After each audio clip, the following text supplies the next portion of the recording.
So the topic of research in the world of trees is a really important one. There are never-ending questions, and I suppose as we go into a period of economic, social and ecological uncertainty, there's even more need to think about the kinds of evidence we need to do our jobs well and to make sure that the sector is following good practice and best practice, and that we're thinking about the kinds of research that can really help us achieve our many objectives and aims for the world of trees, whether that's in an urban context or beyond an urban context. So it's a really important session that we've got this afternoon. I'm going to have to be quite a strict chair because we've got 5 different presentations and presenters to accommodate, and we want to make sure that there's some kind of discussion amongst everybody. So I'm going to do my very best, and if you want to tell me off afterwards, I work for Forest Research, so that's where you can find me, where I'm a principal social scientist, and I've got particular interest in the social side of why people do or don't plant trees, and an interest in understanding how we can make sure that research is applied. So enough about me and the overall context of the session today. So I'd like to invite Andy Hiron to be our first speaker. So Andy, we've got 15 minutes scheduled for you to give a presentation and then to allow people to ask questions afterwards. So over to you, Andy. And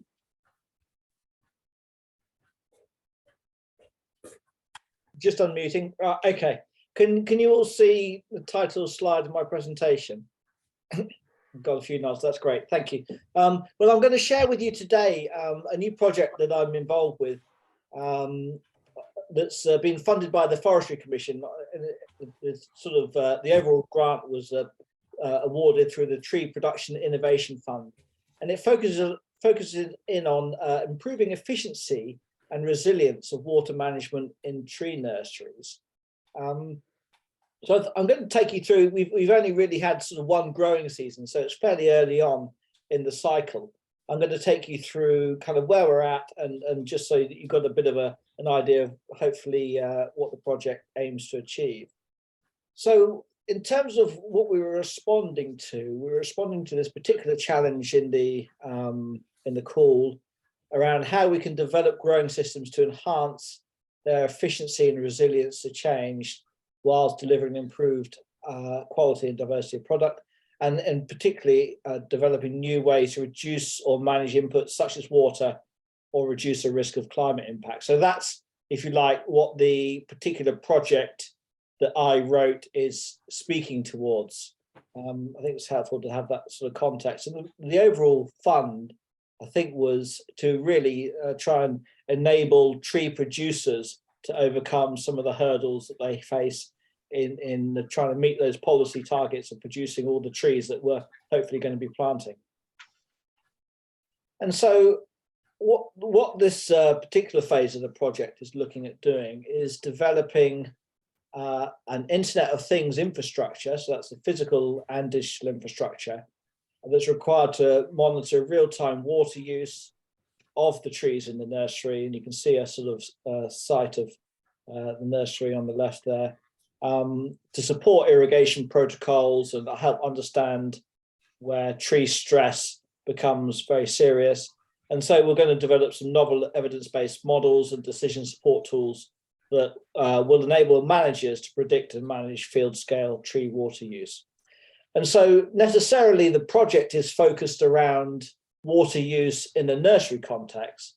But I think, you know, it's important to note that actually lots of the science is really readily translated into water use of landscape trees, particularly, of course, landscape trees that were just planted within the landscape.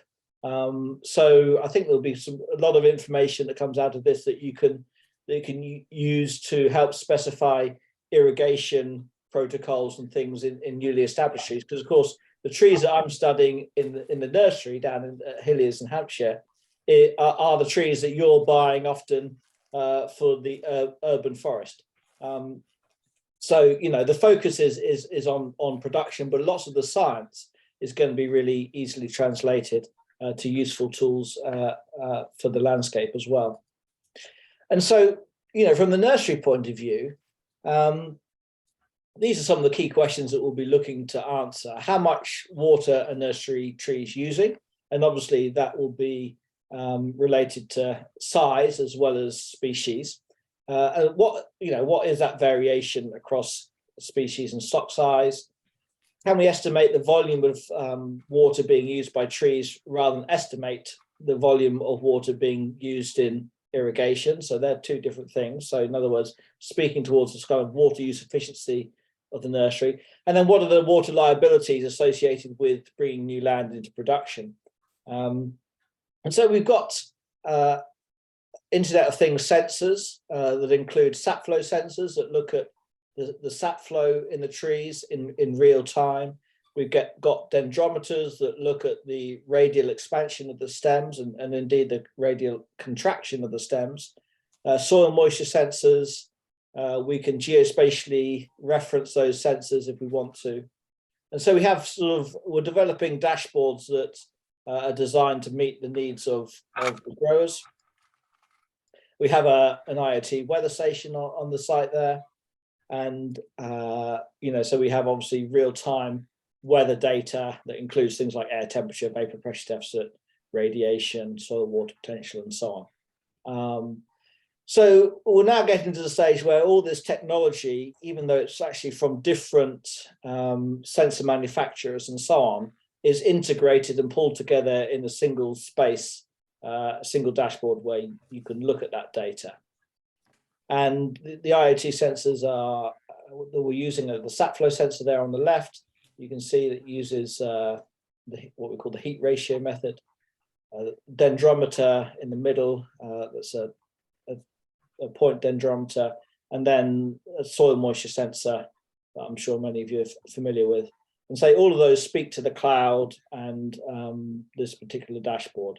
And so it's all sort of integrated in the same place. And so when we're looking at studying water relations, sap flow's a really good place to start. And that is because the sap velocity is really closely coupled to the climate in which the tree is experiencing, or the weather the tree is experiencing, particularly the vapor pressure deficit of the air, so how dry the air is. And you can see here, this is just a simple plot really, but in periods of cool temperatures, relatively high relative humidity, rain, we get suppressed VPD and suppressed sap flow. And then, in warmer periods with low relative humidity, we get sap flow increasing to a particular peak for that species. And sap flow is fantastic because it gives you really high resolution data. So I collect data every 10 minutes. And it's sensitive to the atmospheric conditions as well as the edaphic condition. It integrates the root and the crown. So it's a really interesting thing to look for. And from understanding those sap velocity profiles, we can then calculate the water use of the tree. So here are the sites at the nursery. We've got looking at Pyrus caleriana, Betula pendula, Carpenter's betulus, and then also some containerized birch there as well. And so just to illustrate a little bit of what's happened this year for two individual trees, I'm not going to present mean data, but this is what's happened for birch between May and October. And you can see there that period in July and August, Betula 3 is the sap flows really declined in a quite profound way. And it's quite interesting from my point of view to see that the two trees that are almost next to each other in a row are experiencing very different conditions, probably on the basis of the extent of their root system. So Betula 4, for whatever reason, must have been tapped into much deeper soil moisture resources, and it's been able to maintain its sap velocity to a much greater extent than Betula 3. So that's just quite interesting. But ultimately, we can then convert those sap velocities into the actual liters of water used on a daily basis. And you can see that, there's a bit of difference as a result of the trees, but also the size of the trees. But over the course of the season, Betula 3 used just over 1,000 litres of water, and Betula 4 was 1,700 litres of water. But there is a size difference, and that size difference makes quite a big difference. But one of the really fascinating things from my point of view is when we look at the time series of the water potential, you can see that Bachelor 3 was actually under much greater water stress. So the water potential dropped down to -2.5 megapascals, whereas the Bachelor 4 tree was able to maintain its water potential at around -1, so much less water stress. So it just goes to show you, even across a single field, you think trees are experiencing similar conditions, but they really may not be, and that's been quite evident from just these two individual tree case studies. So I think that's really fascinating from my point of view. So it's going to have lots more data like that. We can see here the growth data, the middle plot there. You can see that the Bachelor 3 during the August heat wave, this data's for, you can see that the whole tree is actually shrinking, and as well as having quite substantial diurnal shrinkage in the stem, whereas the Bachelor 4, the tree that doesn't seem to be under significant water stress, actually continued growing even through that August heat wave. So, I think there's going to be some really interesting data that comes out of this project that can help us understand tree water relations and the water use of trees, going forward. So that's what I hope. And yeah, won't talk anymore because I want to keep to time, but hopefully that's given you a flavour of what I'm trying to achieve.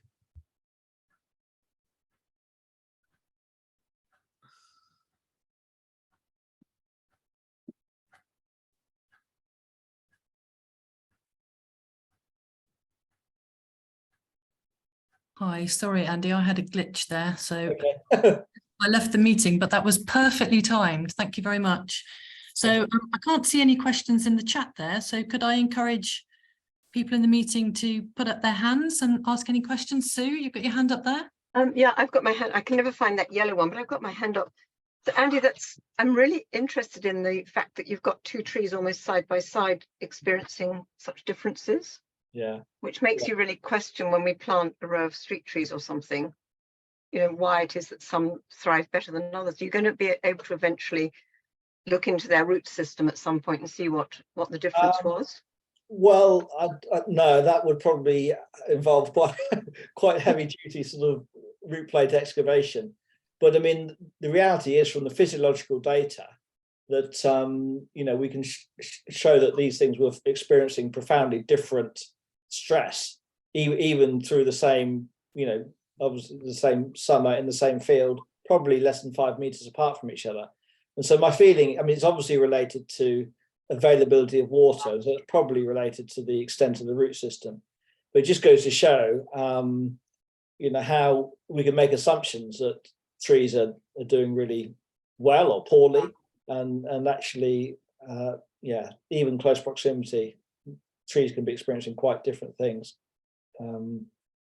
So yeah, I mean, it's interesting. It's very early days looking at the data, but unraveling it all is going to be really fascinating, I think. I'll come back with one other question, but CC, I'm not sure who CC is. No. Should we? Yeah, that's me. It's Chris Churchman. Hi, Andy. That's really interesting stuff. So during the course of this year, during the course of the drought, one of the things I heard quite a few times was birch are going to die out in the south of the UK as our beech. They'll just migrate north. I mean, I suspect there's a possibility that this is down to the sort of individual trees' physiology, and in the same way that we have different physical attributes, then possibly there are birch which have a greater ability to be able to deal with drought than other birch. So we may lose the ones which genetically can't tolerate drought, but keep the ones that do. Any thoughts on that? Yeah, I mean, we a couple of years ago we did a project with Nest Botanic Gardens where we looked at the tergalos point of Betula pendula provenances, because Nest had collected a lot of different birch from different provenances, and we found that the warmer provinces had a more negative tergalos point than the if you like, the cooler, more humid provinces. So there's definitely genetic variation related to provenance, that makes birch trees, more tolerant of drought. So there is, definitely possibilities. Now, whether that we need to be encouraging those more drought tolerant phenotypes, genotypes into the UK in some sort of accelerated migration type program is probably up for a debate or a different, certainly more time on the discussion. But for sure, within every species, there will be variation, and it might be that some of our challenges can be met by making the most of that variation within species and understanding what that variation is. So I don't think we've seen the end of the birch tree just yet, but for sure, beech and birch are under pressure in the southeast. That is for sure. Yeah. Thanks. I can see that D. Hackett has got a question here, but I think you've probably already answered it, Andy, because they've asked whether you're going to excavate the trees at the end of the survey to identify the root distribution. Is there anything more you want to say about that?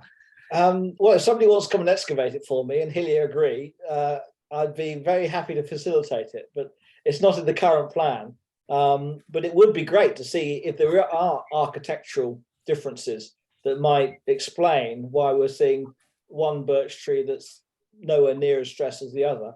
But yeah, it's not part of the plan. But if somebody wants to put their hand up to do that, I'm sure we could get Hillier to donate the 2 birches, and yeah, we can have a go.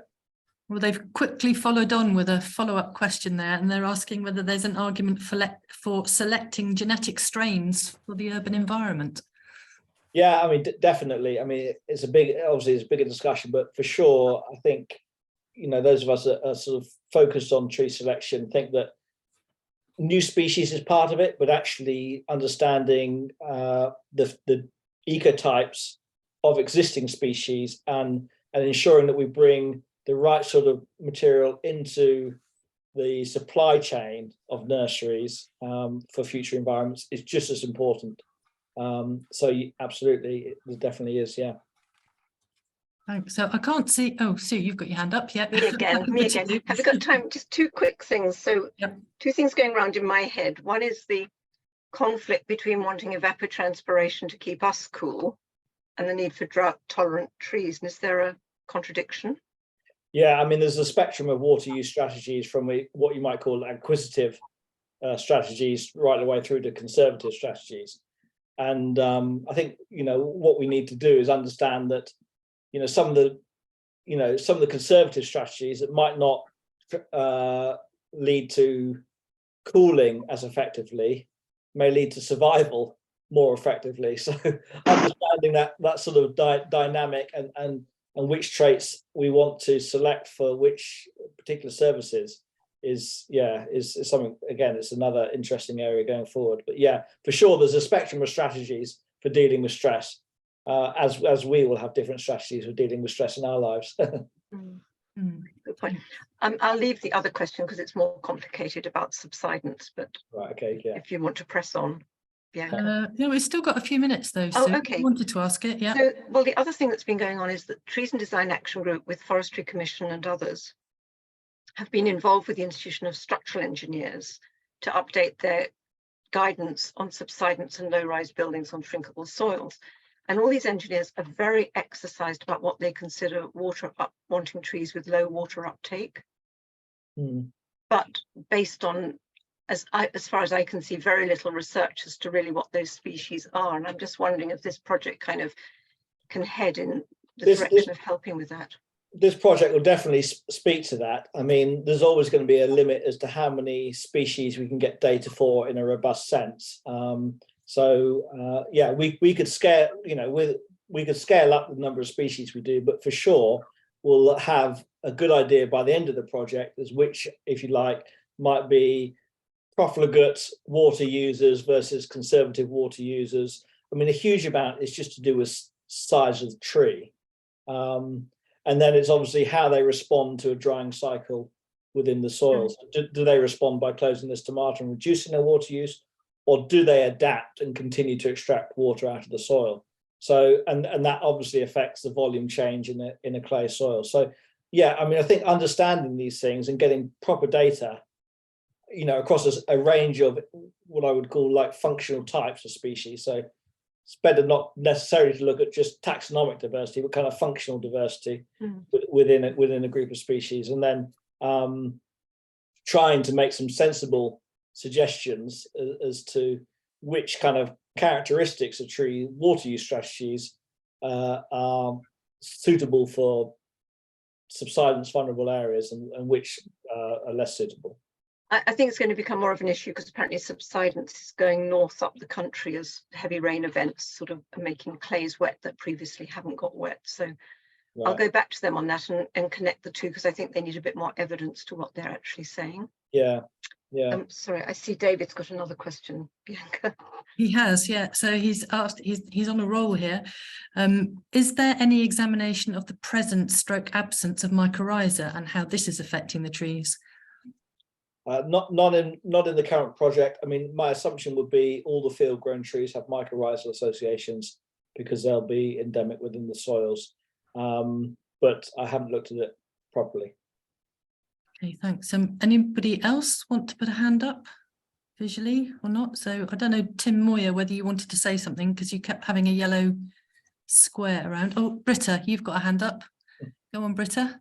Yes, I have a question in connection with mycorrhizal spores. We specify those in our landscape specifications for planting beds and tree planting. Is there any evidence about the fact that that is beneficial, or is this just an expensive thing we do because we believe it is? Well, I think there's undoubtedly the case that roots with mycorrhizal associations, healthy mycorrhizal associations, are much better. You know, they're much better at life, if you like. Whether or not all the commercial inoculants supply compatible mycorrhizal strains with the host tree species in a sense that they're viable, so the spores that you're putting in are viable and capable of inoculating the tree, is a slightly different question. And there's also a bit of a debate among the ecological community about whether we should be, you know, introducing some of these, like ubiquitously, some of these mycorrhizal strains into all the different types of environments. It's complicated, is the answer. Mycorrhizae are fantastic for roots, absolutely essential for roots.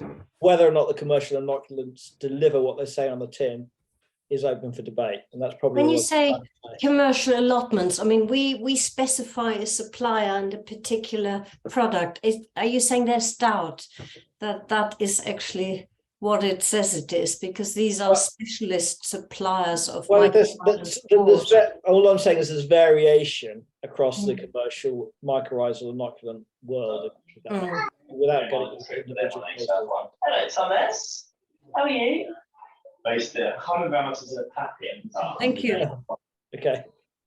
People mute if they're not actually talking. Yeah, I think it might be Tim. Keith, can you mute everybody? Yeah, I think I only likes the dark blue one. I got 180. Yeah. You go in the shop. So I get 180. Right, I'm just trying to find him on the list. And Tim Moyer. Can you mute? I do it every time. Yeah, I can't do it, I'm afraid, Sue, because I don't seem to have privileges to do that. Keith, are you there? Keith? He's gone for a cup of tea, hasn't he? Oh, Tim! Keith, can you mute everybody? Thanks. Oh, God. Sorry about that, one and all. So, did you finish your point, Britta? Andy, did you finish answering Britta? Yeah, I think so, yeah. Yeah, okay. So there were a couple of other comments in the chat. So just to acknowledge the fact that Joshi said that he was agreeing with that point about better information on a wider range of species and their water use to be able to cope with those points about shrinkable soils. And then CC has come back as well and really thinks that we ought to be bottoming out the mycorrhizal question because it's just so important. I wonder whether I might use chair's privileges and ask you a question as well, Andy. So the data that you presented there is really convincing hard quantitative data that's really showing the detail of what's going on for those trees. And I just wondered whether or not there are visual cues also, letting you know how stressed those different trees are and whether you can actually see the difference visually, or whether you really need those hard quantitative data to show you what's going on. You know, one of the interesting things, not just about this project, but about previous project I've done on waterlogging stress, is that the physiological indicators, particularly the sap flow, which I've been looking at quite a lot, gives really profound differences physiologically where none can be seen visually.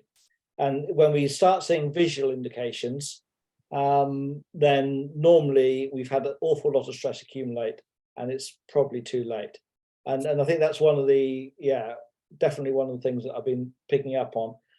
And as an arboriculturalist, we put so much attention to visual tree assessment and all this sort of thing. And actually, you know, by the time you're seeing those visual symptoms, you know, it is almost too late. And so that's why I think some of these physiological assessments are so important, because we can just pick up stress at a much earlier stage in the cycle and then intervene in a management sense in the nursery, you know, help prioritize trees, you know, or blocks of trees that need irrigation, for example, and irrigate the ones that need it and not those that don't. And that is a, you know, that sort of understanding can make a big difference at the kind of nursery scale. So yeah. Thanks. Mark, you can just, if it's a quickie, because now we're going over into the next person's slot, but a quickie. Just saying for Andy, we decided when to start watering based on soil moisture deficits and went nearly 2 months earlier than we would have done previously. So yeah, using your theory, but a slightly different way of looking at it. Yeah, that's interesting. Thanks. Thanks, Mark, for being so quick. Okay, so thank you very much, Andy. Congrats on a great presentation and keeping to time. Thank you very much, everyone, for your questions on that one. So we're now going to move on to Professor Clive Potter from Imperial College London and Associate Professor Julie Urquhart from the Countryside and Community Research Institute at the University of Gloucester, who are here today in their capacity as Treescapes Ambassadors. And I'll let the two of you explain what that actually means and how that links into our topic of the day, which is research needs. Right. Hello, Bank. Yeah, hello, everyone. Just to explain, I think Julie's having some problems with her connection. So it's okay. I'm all right now, Clive. Okay? Oh, good. Well done. Well done. Yeah, Excellent. yeah, I've sorted it. So, that should be fine. So, lovely. So we're Julie and I are, perhaps people know already, I think, but we are ambassadors for the UKRI's UK Future Treescapes program, and our role essentially as ambassadors. Sorry, Julie, I should let you introduce yourself. Our role as ambassadors is essentially kind of to curate this quite big program of research, actually probably unprecedented in terms of the investment of money in the field of forest science and looking at trees, woods and forests in a more general interdisciplinary sense. So we're kind of stewarding, if you like, the program. Our role is to connect the projects, the funded projects, of which there are many, and we'll tell you about them in a minute. So to connect them together, to ensure they're talking to each other, exchanging the research outputs as they proceed, to ensure that they're really engaging with policymakers and with stakeholders to achieve impact. Impact is a very high priority for the program, and really to facilitate kind of longer term benefits from the program. So ensuring we bring the research to the attention of policymakers, but more generally to the attention of the public, actually, or publics, and people aware of all this new research that's going on. It's sort of quite path-breaking work, I think. Interesting in lots of different dimensions, and hopefully interesting and relevant to your work, actually. Should we have the first slide, Julie? So there's the story behind all this, just very briefly, is that I think 4 years ago, just over 3 years ago, UKRI convened an expert group to really assess research needs in this broad area, and to link research, to think about how we could better link research to an unfolding policy agenda around net zero, nature recovery, and also in terms of the societal and sort of personal benefits of woodland and of trees. So connecting up all those agendas, relating research to policy particularly, I think. And I think the programme is very much conceived as part of the delivery of net zero. So it's building the evidence base that policymakers and other stakeholders really need, I think, to make the right decisions about what to plant and where to plant it in terms of woodland expansion. So you'll see there 15.7 million, quite a significant dollop of money for work in this field. The programme overall has 3 core themes. So theme 1 is to really do research, which extends our knowledge of really the function of our treescapes. And treescapes, by the way, is a term we're using here to embrace all sorts of different types of woodland and also trees in the landscape, and of course, importantly, trees in an urban context. So looking for, first of all, at form and function, then thinking about the future. What are the pathways to woodland expansion? What do they look like? How can they be best brought into existence? How can we link research to policymaking in that respect? And then finally, thinking about the resilience, the long-term resilience of our treescapes. What kind of new knowledges, new understandings do we need to underpin the decisions to really safeguard our trees, woods and forests for the long term? Next slide. I should say, sorry, there's something I missed. I should say that funding for the programme is from the UK, through the UK Research Council, so it's public money, supported by DEFRA and the devolved administrations in Wales and Scotland. So quite a wide range of funding sources for the programme. Next slide. The actual elements of the programme, so these are the kind of building blocks. It's quite very complicated. We're slowly building. In fact, we've more or less built the programme really. So we had, first of all, we commissioned 6 large research projects, up to £2 million each. So those are the core 1 projects you'll see listed there. Then we issued a further call for really gap-filling projects, smaller gap-filling projects. Those are the core 2 projects. Those have also now been commissioned and in fact are more or less up and running. And more recently, we put out a competition for to appoint individuals to fellowships, to 12-month fellowships, designed really to, for instance, take someone out of their usual professional environment and give them an opportunity to work with other teams or in other contexts, or to do work which give them space to do a piece of work which is relevant, which relates to the programme themes. We've now gone through that process and we've appointed 10 new fellowships. We had additional fellowship funding from DEFRA for that. So that's the kind of the community, if you like, of researchers. Quite a big community of researchers, well over 100 people now involved in these different projects in different capacities. And at the same time, we have a programme advisory board. So the link to stakeholders and decisions that stakeholders make is really key to the programme success, I think. And we have a programme advisory board, which again has a range of stakeholders represented on it. It meets regularly and it advises us as ambassadors about how to better facilitate kind of stakeholder engagement.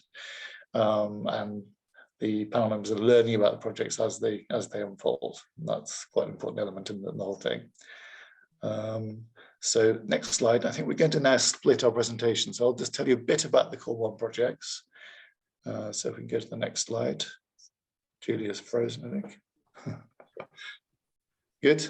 So these are the Core 1 projects. So if you remember, these are the bigger projects. All of these projects have a number of shared sort of characteristics in common. They're all designed around very interdisciplinary teams. So they involve natural scientists, so forest scientists usually, but also social scientists, and also actually quite significantly arts and humanities scholars or arts and humanities researchers. So they're all built around very interdisciplinary teams. They're all designed to achieve impact. So they have either been co-produced or they have the very close involvement of stakeholder organisations like the Woodland Trust,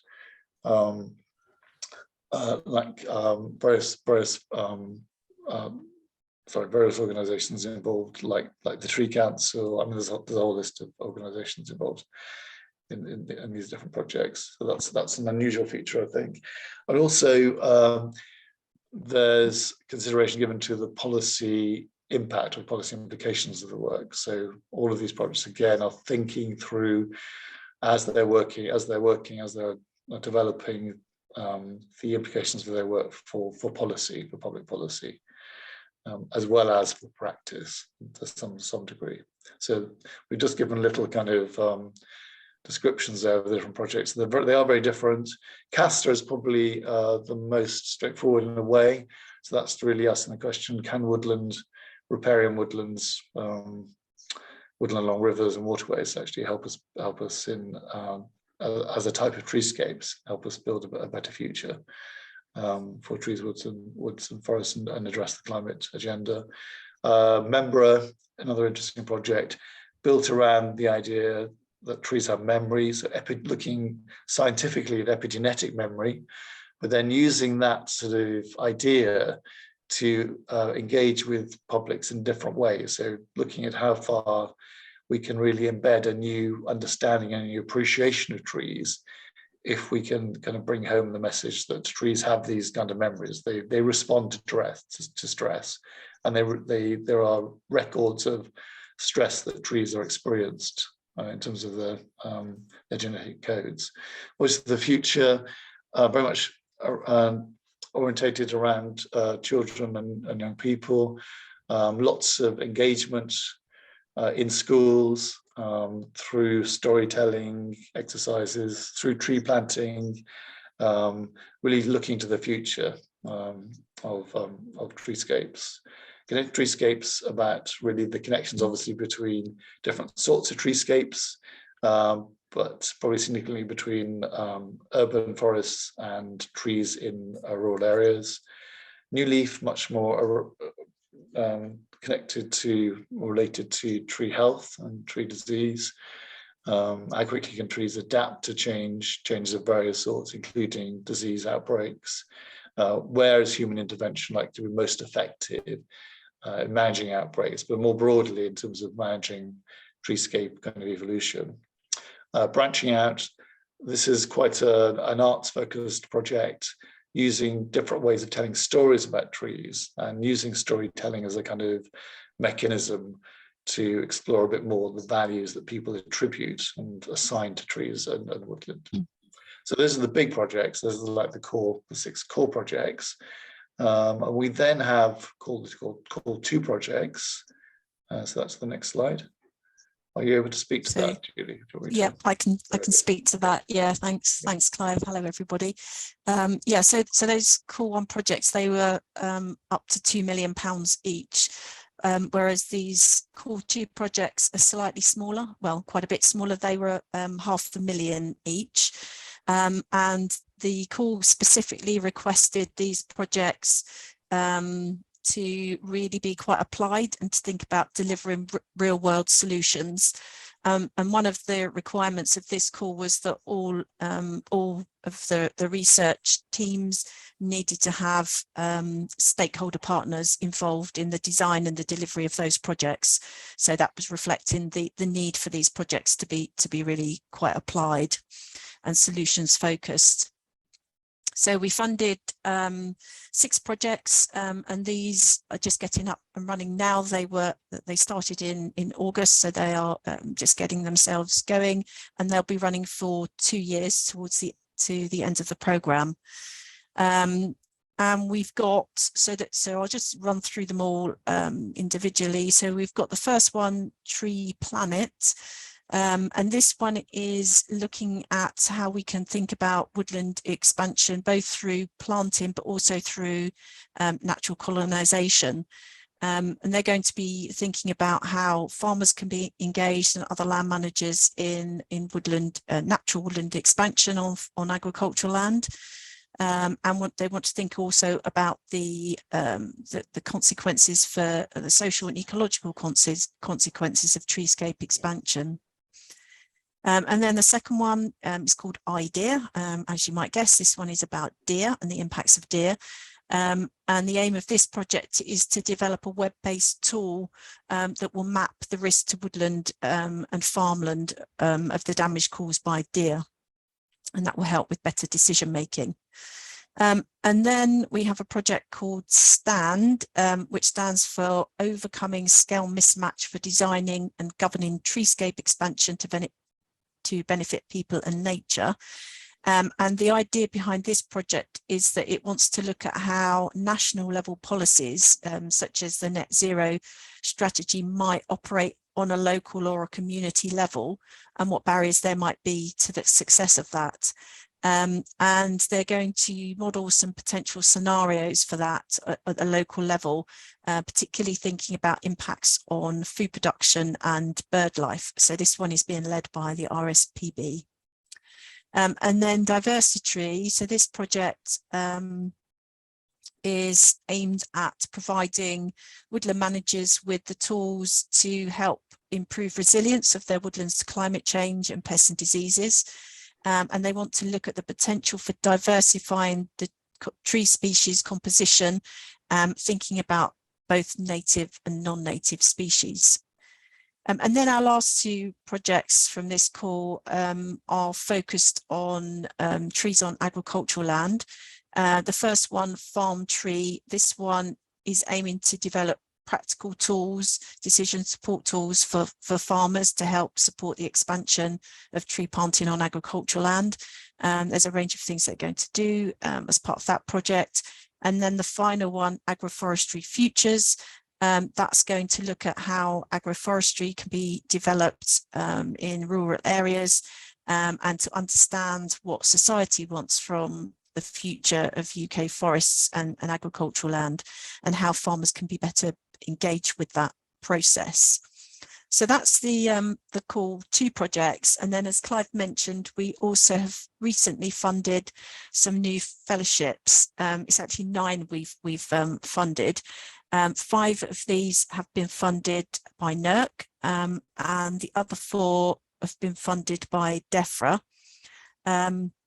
And there's a whole range of topics here, and I'm just going to focus on 3 of them, which I think are of particular interest to this group, because they focused on the urban environment. So they're the ones that I've highlighted there in bold. So the first one is around developing good practice guidance for tree planting for urban cooling. And this fellow is an arboriculturalist, so they're taking some time to come into an academic setting and want to develop some ideas around vegetation matrices for thermal comfort in urban centres. And they're going to do a literature review to draw together existing evidence on this, to identify where the benefits can be maximised for cooling, but also to think about how tree planting can provide attractive urban spaces. They want to create a database, or at least start to create a database of tree species that provide microclimatic benefits. And they're going to develop a worked example for a care setting in an urban environment. And then the next one, Treescape Regulation of Urban Environments. This one aims to evaluate the impact on urban heat and pollution islands in the city of Leeds. And they're going to use data sensors that they've got across the city that measure temperature, relative humidity and particulates. And they want to quantify diurnal and seasonal impacts on the environmental conditions. And that will then inform Leeds City Council's goal of doubling urban tree cover by 2050. And then the other one, a forest. This is a knowledge exchange fellowship between the fellow CEH, the Centre of Ecology and Hydrology, and Trees for Cities. This project will be based in the London Borough of the Tower of Hamlets, and the idea here is to develop an open source GIS demonstrator to estimate air quality impacts of potential street planting every 50 metres along the streets in the Tower Hamlets. And this would be done in association with the Tower Hamlets Council to help them produce a strategic planting plan for council-owned land and develop a practitioner guide. So hopefully you can see that we do have quite a number of really interesting projects that focus on the urban environment. And if you're interested in finding out more about any of these, you can have a look on the Treescapes website and get details of these and get in touch with the particular project teams and find out more. I'm just going to finish on this slide. So, you know, at the beginning, Clive identified what the ambitions and the aims and the themes of the programme are. Obviously, when you're putting out calls for projects and it goes through a review process, we fund the best research, the best scientific proposals. And inevitably, there's always some gaps in what we can fund in terms of our programme portfolio. So these are some of the areas that we've identified that we think there is a need for future research on that potentially isn't covered adequately in the Treescapes programme. I just wanted to flag up some of these. So particularly around this focus on commercial tree species and timber production. Interestingly, we didn't get any project proposals that focused on specifically on commercial forests. We're not quite sure why, and we're trying to think about why that might be the case and how we might be able to encourage project proposals in the future that focus on this area. The other thing is around the economic and financial aspects of treescape expansion, including the potential for new or expanded wood-based industries and tree nurseries. We haven't really got much on that, as well as in the supply of resilient and biosecure planting stock. Also a bit of a gap around hedgerows and trees outside of woodlands. Some of our projects do look at trees outside of woodlands, but I think perhaps we could do with more research in this area. So things like the risks, the benefits and the future management of those trees outside of woodlands for resilience. And then this wider kind of topic around the ecological, social, economic and cultural impacts of tree pests and diseases as an important part of tree health going forwards. So that's our website there, uktreescapes.org, and you can find details about all the projects there. The fellows aren't up there yet because we haven't actually officially announced them, so you are the first people to find out about those new Treescapes Fellows projects. And then our email address is there, and you can follow us on Twitter while it is still in existence if you'd be interested. So we'll leave it there. Thanks. Great. Thank you very much, Julie. Thanks, Clive. And everybody, Sue's also put that link to the Treescapes pages in the chat. So looking at hands up, so Andy was quick off the mark. So off you go then, Andy. Oh, okay. Thanks very much. That was really useful to hear that the range of projects, and yeah, I'll be really excited to see some of the outputs. I mean, just a point of, you mentioned that one of the gaps was around the supply chain and resilience of the supply chain of trees. And myself and the team from Lancaster put a project to Treescapes that was exactly meeting that need.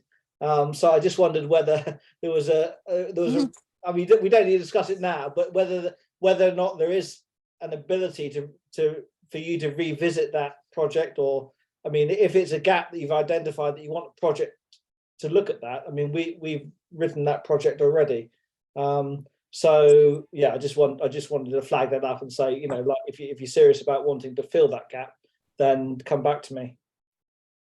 Yeah, thanks for that. That's helpful. I mean, as Clive said, we've pretty much, you know, spent all the money now, and we've got one last knowledge exchange call coming out. So in terms of sort of research projects, we won't be funding anything through this programme further. However, we have identified this. So there were lots of really good proposals that were put into both of the calls. Really excellent proposals, but it was so oversubscribed. I think there was about a 10% chance of being funded. And we have raised this, and there are other funding streams available to cover some of these topics. And we have suggested that actually, if they were interested in getting in touch with people that have put together proposals to the Treescapes programme, that would certainly be something that is possible. So yeah, that is something we are. Yes. Yeah, go on, Clive. Sorry, Julie. I just add, yeah, I mean, those are all important points. I think it was very competitive, so it doesn't mean that your person wasn't a very good one. I'm sure it was very good. No, I respect its competitive process, and that's absolutely fine. Yeah.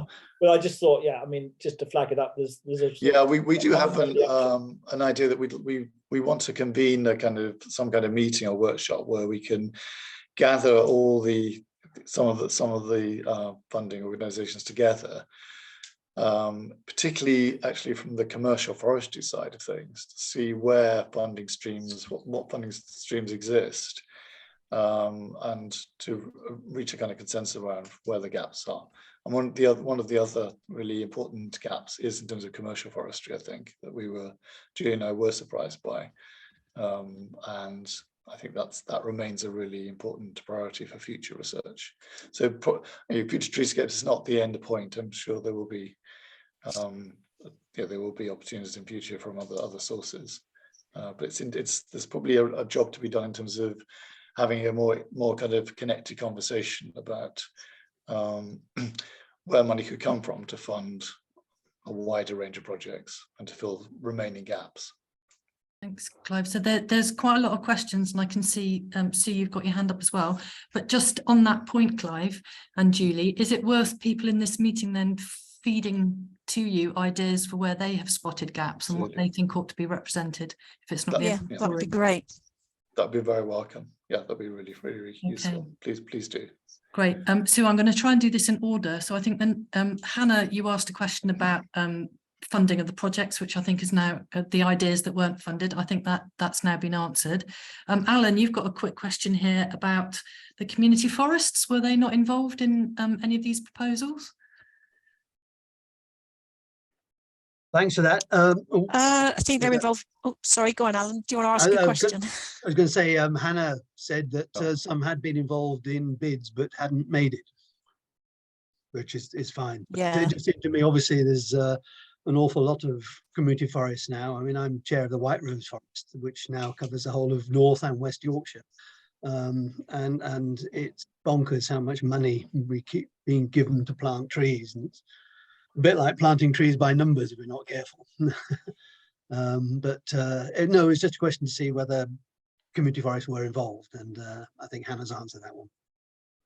And Andy's right that the Mersey Forest are a partner in Connected Treescapes, for example. Connected Treescapes. Yeah. Oh, thank you. That's good. Yeah. Thanks.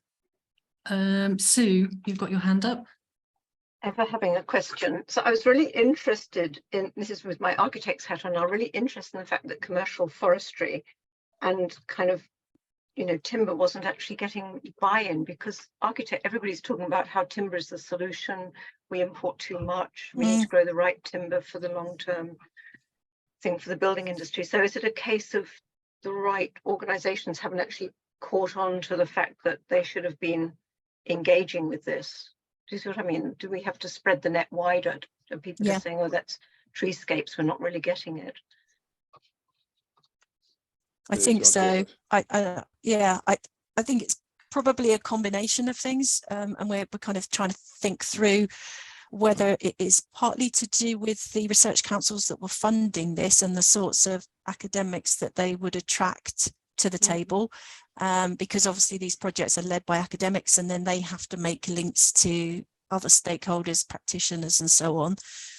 So is it that sort of collection of research councils? Do we need to look wider to some of the other research councils, or do we need to think about funding from other areas, or do we need to upskill people in some of this stuff as well. So yeah, I mean, it's a tricky question, but it certainly was a noticeable gap. And given that a lot of, particularly in Scotland, most of the planting will be commercial forestry, yeah, we need to make sure that we have the evidence to underpin it.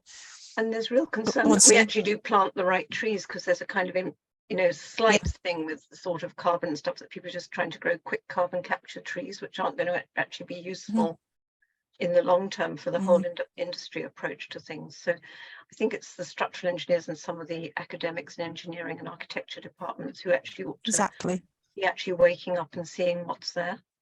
Okay. Well, yeah, I mean, it could also be. Sorry, Julie. Yeah, it could also be a symptom of siloed thinking, of course, that the teams, building the proposals to submit, just found it difficult to connect with people in that world, really, and to bring them into their projects. Yeah, that's what they don't all need to be academics, by the way. One could have a project which would have commercial forestry interested stakeholders in projects, and that would be that would work very well, I think. So that's what the whole Trees and Design Action Group endeavour has been to link the two sort of sides. Hannah's got a very interesting counter proposition here. In the chat, she wonders whether it's the interdisciplinarity that might have attracted what you've got. It was quite an ambitious ask. So it was required of all the projects that they could demonstrate interdisciplinarity. And that's often very hard to achieve, I think, when you're bringing together a big team. All the funded projects are highly interdisciplinary, so that is one of their kind of hallmarks. But it takes a lot of work to bring together successful teams, I think. Yeah, Andy wonders whether it's because there are a few academics in commercial forestry these days. And we can go on. Yeah. True. But in a way, that doesn't preclude commercial forestry interests being involved in projects as stakeholders or as partners, I think. So that would still be possible. Thank you. So, Britta, I can see your hands up. I'm just going to speed on because we're just about to go over time. Yeah, I just very quick question. The weighting, it seems to be that there, is considerably more money spent on the sort of social and slightly intangible cultural issues regarding trees. When, from my point of view as a landscape architect, we still need much more nuts and bolts, like a list of the 25 best trees at carbon sequestration and survival in an urban climate. And I don't think we need any more on how they make us all feel better. I don't know, that weighting, I suppose that wasn't your decision. That would have come from the grant sort of allocate. I mean, it seems bizarre to me. I might be the only one that has that view, but anyway. Just a comment, really. In our defence, we've given fairly brief descriptions of the projects, and some of the, particularly the core two projects, are quite nuts and bolts. And we really emphasise the need for those projects, particularly, to serve the end users of research. For instance, landowners. Some of those projects are going to produce outputs that will be directly relevant and useful to people planning to plant woodland on farmland, for instance. So we've tried. So all of those first big projects. Sorry. So go on, Julie. Yeah. Sorry, Clive. I thought you'd finished. Carry on. Yeah. The joys of Teams meetings. Go on, please. Okay, no, I was just going to say, so those first large projects, they had a requirement, they all had to have elements of environmental science, social science and arts and humanities. So obviously they've all got those disciplines embedded within them. But as Clive said, we haven't gone into the detail of that. So if you want to find out more, go and have a look at them in a bit more detail. Great, thank you. So I'm going to round it up. I'll just acknowledge that Birgit and Dee Hackett have both made some comments in the chat, also some suggestions for stakeholder connections and some other nuts and bolts research that they feel needs to be done. Great, thank you very much, Julie. Thank you very much, Clive, for that very clear outlay of what you're trying to achieve with the Future Treescapes programme. And thanks everyone for your contributions and questions. And don't forget, if you want to talk to Julie and Clive directly, they have flashed their emails up. I think that Sue could probably send them around again if you want to send suggestions for research gaps or have any direct questions for them. Thank you both very much. And I understand that you're not necessarily going to stay for the entirety of this meeting. So if you slip off, we know it's not because you're fed up with us, but you've got other demands on your time.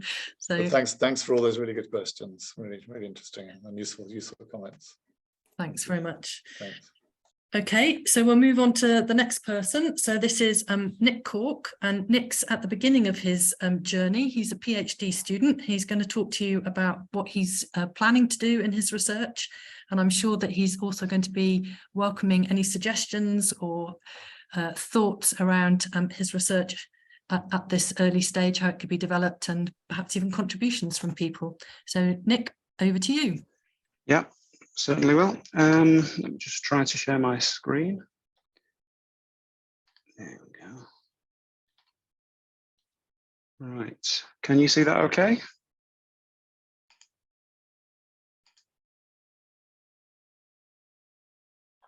Yeah, perfect. Good.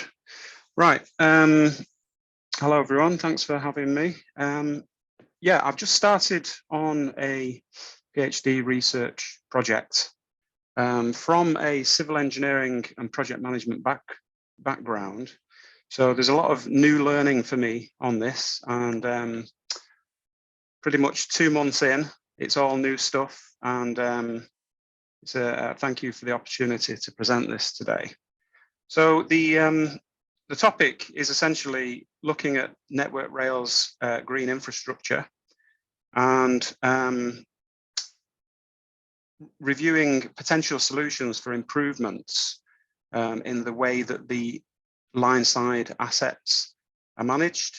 There is a bit of history behind this, and I'll just go through it. So, as a background, there was a report commissioned by the Department for Transport in 2018, and it was picked up by John Varley, and it was called Network Rail Vegetation Management Review, Valuing Nature. And the important thing about this is you'll see in the foreword of the report, in June 2018, Joe Johnson, Minister of Rail, asked him to chair a review of Network Rail's approach to vegetation management. And it was based on concerns about the impact of tree felling and also the impact that was having on nesting birds. So that was the original priority for the review, but a lot more came out of this review relating to the culture of managing the line side, essentially, for, best for nature, the environment, and essentially human health. So as a summary to his introduction, John Varley said, with a compelling vision of the right leadership and the right motivation in place, the trees and wildlife habitats along our railway tracks will be valued as natural assets, playing a central role in delivering a railway for people and wildlife. And that essentially sets the tone for my research project. So Network Rail's response to this was to develop a biodiversity action plan. And their strapline is a line side managed sustainably for safety, performance, the environment, our customers and neighbours, which is, I don't think there's many areas left out of that statement. It's quite far ranging. And their statement is the next 5 years will be an incredibly exciting time as we transform our approach to vegetation management to deliver safe, efficient and biodiverse railway fit for the future. And this is essentially their timeline. The two main objectives, 2024, will be biodiversity no net loss with a net gain by 2035. You can see along the way in the middle, 2021, and I think this is in draft form at the moment. The biodiversity standard is published, habitat management plans, and also a design guide for how best to treat line-side vegetation as an asset, as a natural asset to manage properly in an efficient and similarly quantified way to the way assets are managed in all the other infrastructure. So it's to have a similar level of priority. Okay, so bearing in mind I'm only two months into this, quite a lot's been done, but it's really paving the way for the future of this research project to fine-tune precisely where this is going to go. So exploratory questions would be, for my literature review, would be things like, how does a linear transportation corridor perform as a longitudinal dispersal corridor? So looking at the movement dispersal factors along the railway. Secondly, across the railway, there's a lot of research which points towards what's sometimes quite a narrow strip, but quite a considerable barrier for wildlife crossing. It's an interesting point, and it's raised quite a lot. There's a lot of research on this. What techniques are available? So this is looking at things like machine learning and how to identify tree species using video footage, using satellite imagery, that kind of thing. And this would help Network Rail to develop a baseline of natural assets. There's a fair amount of research that I've come across on this, developing technologies. I think the accuracy is between 60 and 85% from what I've read. So it's clearly an improving field, and it's changing all the time. To verify movement along transportation corridors, there could be an element of actual tracking in the field, designing experiments to determine whether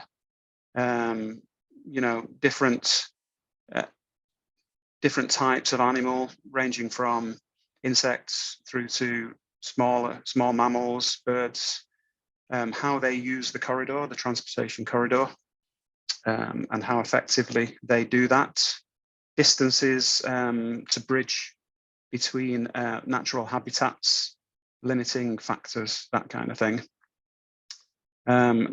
Other types of questions would be the fact that Network Rail is essentially a self-seeded, in the main, self-seeded mix of trees and herbs. So, there's evidence out there that we can have biodiversity gains, productivity gains, reduced chance of disease in this kind of environment. So it's an interesting area to investigate in itself. All these questions, I think, could be research, PhD, 3-year PhD research questions in themselves. Other questions: review of vegetation management practices to promote biodiversity. So, good example would be coppicing, which is known to improve the 3D structure of forests, and also brings improvements in biodiversity. There's also mowing frequency, other types of vegetation management practices that could be established. Obviously, Network Rail is very safety critical, so there are practices which obviously, as you get closer to the track, you're on or near the line, and it becomes very limiting what you can do. So maybe coppicing further back. There's all sorts of risks relating to things like leaves on the line. And, you know, there's initial thoughts that coppiced fence type structures could help prevent the majority of leaves from adjacent woodland from blowing into the line. So it's good mitigations there. Other questions could be in relation to climate change. So lots of layers, lots of questions. Okay, so initially I've started my systematic literature review, looked at the Valley reports and the biodiversity strategy from Network Rail, beginning to build my knowledge base of ecological issues, biogeographical issues, having a civil engineering background. Can I just interrupt, Nick? Sorry. Yeah. No, please do. Thank you. I think it's Kieran that is not on mute. Just joined us. Or if Keith is around, if he can mute everybody again. Thanks, that's better. Sorry, Nick. Keep on going. Oh, bliss. Okay. I've been having discussions with key people within Network Rail, within University of Birmingham, bouncing ideas around for research. Obviously, still a very, very wide subject area at the moment.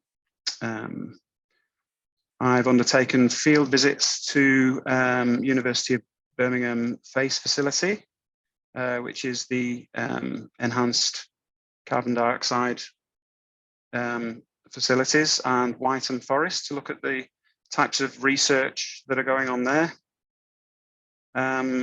Some self-teaching on GIS-based training, habitat suitability, looking at movement corridors and the likes, I can see will be very advantageous for this research. Also, statistical analyses, looking at community ecology using our programming tools. So I've been brushing up on that and looking forward to the next 3 months or so, finishing the initial review and identifying knowledge gaps, and from that, reviewing where this research can go, where it's best placed. So one of the initial discussion points we had with Network Rail was that the available information to do research is scattered in all sorts of places in the large organization, which is Network Rail. So an initial kind of recce around the organization to see where this information is available, which includes 20 years of route video using a product called Omnicom, which is geospatially referenced, which may be quite useful for machine learning of species, identifying tree species. There's also lots of examples of LiDAR data sets, which have obviously line side information, although they weren't commissioned to do that. They were commissioned to answer engineering problems. I'll also be looking at application of machine learning. There's also familiarizing myself with remote sensing, telemetry. University of Birmingham have got tools to do this. Developing study plans and data management plan, and begin to map out any field work. And that's essentially the final slide, which is summarizing what I've just spoken about now, all sorts of areas that could turn into dead ends, but yeah, it's very wide at the moment. And that's pretty much it. Thank you for your time. Are there any questions on that? Great, thanks, Nick. Yeah, you've got a few questions here. So just in the interest of speed, because we're just a few minutes over. So Hannah Walker has just said that she'd like to reach out to you and hear a bit more about the remote tree species identification. So do you have an email you can share with folk if they want to get in touch with you? Yep, I'll put that on the chat. And then I'll just highlight a couple of points here. One from Sue, which is about the opportunities for thinking about this, the linear features and how you can link that with Natural England and nature recovery. And there's something similar, so I'll push these two things together, from Will Fitzpatrick, who's asking whether or not there are any crossovers to other linear features and habitats, such as alongside highways. So perhaps you'd like to answer those squashed questions. Yeah, I mean, the literature review covers all transportation corridors. So I would say the majority of the work that I've looked at so far is highway related, looking at highways, and a lot of that is transverse movement of biota across highways, looking at roadkill and movement corridors, you know, creation of corridors. There's a lot of that around in the research. My interest would be, I think at the moment, I'm really interested in the longitudinal movement along the corridor. There's a lot of negative aspects related to how the highway forms a barrier. That might be less so on the railway because drains are generally less frequent. But it's also something that Neil Strong, the biodiversity strategy manager at Network Rail, is very interested in as well, transverse movement. So yes, I wouldn't rule out any of those areas. Okay, that's great, thanks. And then Ian Phillips has said here that he thinks that there's a real potential to think about how biorich rail corridors could link to identified sites of nature value and contribute to building those strategic nature recovery networks. Absolutely, and I think that is my pet subject. If this research would go any way that I wanted it to, it would be on connectivity to established habitats. And the ultimate question is, how long can the corridor be before it loses its effectiveness as a corridor? Okay, thanks. Alan's pointed out that there are quite a few community stroke social issues, even post-Varley, in the way in which Network Rail conduct their vegetation management. So have you considered the social dimensions in your review or in your questions for yourself? Not in order to limit the scope of the research, no. But I know if the questioner could go to the Network Rail biodiversity strategy, community values are covered in that. So there are statements and commitments. Accepted it's early days and I don't represent Network Rail, but yeah, there is a commitment by Network Rail to address social issues and the like, but it's not a feature of my research. Ian Phillips again is thinking about the opportunities to build in biodiversity net gain in new projects such as HS2. Have you thought about that as an element of your work at all? I know HS2 is studying that. There are some papers produced by alongside HS2 as a partner on biodiversity net gain. I know they've also done corridor modelling to determine idealised routes to take to minimise impact on animals. Okay, thanks. And Yendel, who I can't tell where you are, Yendel, even though I'm trying to, so West Horsey Place. So Yendel's reaching out and suggesting a site that you might be interested in looking at when you come down to your field research. So perhaps excellent. Make sure you pick up that email address there. Yes, please. It's in the chat. It's in the chat. That'd be great. Yeah. Okay, great. So I'm not going to see if there are any hands up. I'm just going to move on because we're running a bit behind time now. And our fourth contributor this afternoon is Mark with a research update. Mark, I'll let you introduce yourself and tell us more about what your research is about. Thank you, Bianca. Good afternoon, everybody.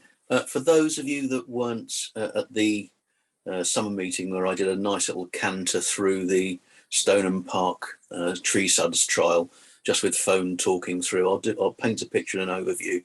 But this is basically my galloping journey 12 months in from starting some tree sud research and to where it's got me and where it's taking me and kind of the funding routes and purposes.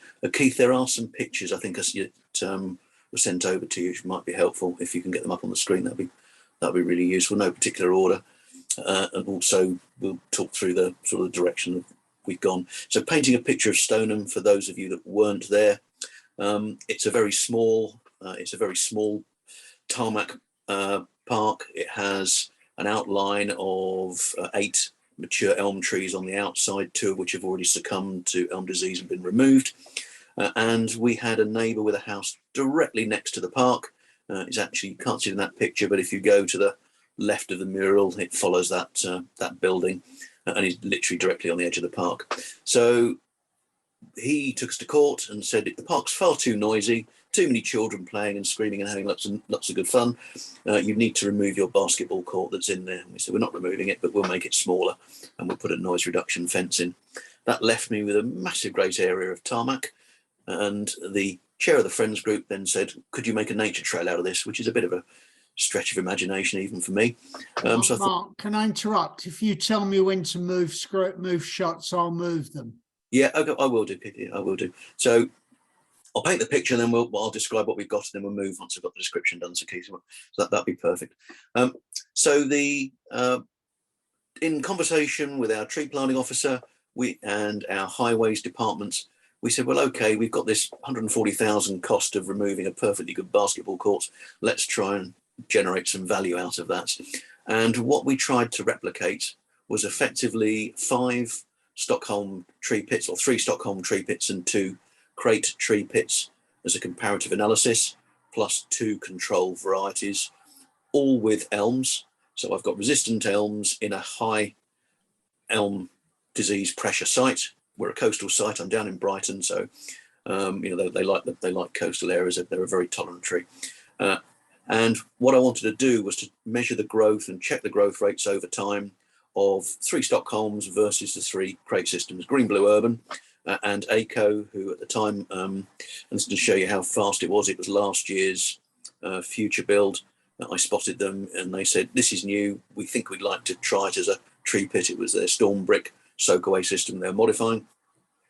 Green Blue Urban gave me a system, ACO gave me a system, and we put in 3 Stockholm systems. The one you can see there now does have the lovely Green Blue Urban tree seat, which we're just updating the toddler's play area behind there, which is why the trees are in, to provide shade for that.